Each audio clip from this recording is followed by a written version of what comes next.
Hello guys, nandito tayo sa second account natin, Zeratul account.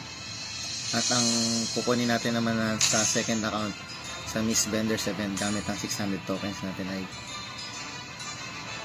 yan, pinagpipilian ko dito Leomord tsaka Alpha sa inyo mga main natin.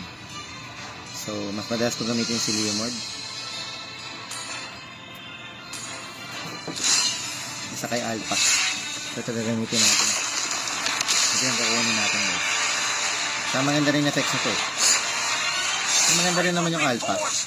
Problema lang kasi kay Alpha, wala masyadong mobility, hindi tulad nito.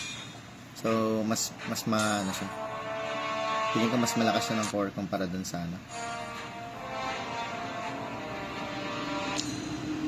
Ayan. So natitira guys, wala, nakuha natin yung emote so yun lang, emblem. Okay guys, yun na lang. Thank you for watching.